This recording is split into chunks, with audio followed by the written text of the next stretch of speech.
আসসালামু আলাইকুম সম্মানিত ভিউয়ার্স। আজকে চলে আসলাম একটি সুন্দর একটি জায়গাটা হলো বিশাল একটি হাওরের মধ্যখান দিয়ে এই রেল লাইন চলে যাচ্ছে ঢাকা ময়মনসিংহ। এই জায়গাটায় হাঁটলে অনেক ভালো লাগে, বিশেষ করে বিকেলবেলা। তো কিছু মনের কথা বলবো। একটি হলো, আপনি জীবনে যা কিছু করতে তা মেনে নেওয়ার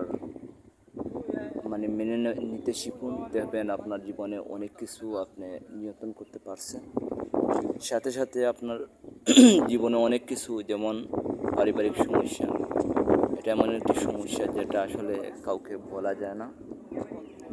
নিজের ভিতরে এই কষ্টগুলো নিতে হয়। আর সমস্যা সেটা হলো, আপনার যদি পৈতৃক সম্পত্তি না থাকে, সেটা আপনার জন্য সবচেয়ে জীবনকে চলা বা জীবনকে একটি পর্যায়ে নিয়ে যাওয়া অনেক কঠিন হয়ে যায়। সেটাই বাস্তব সত্য। আপনি কিছু করতে গেলে আপনার ব্যক্তিগত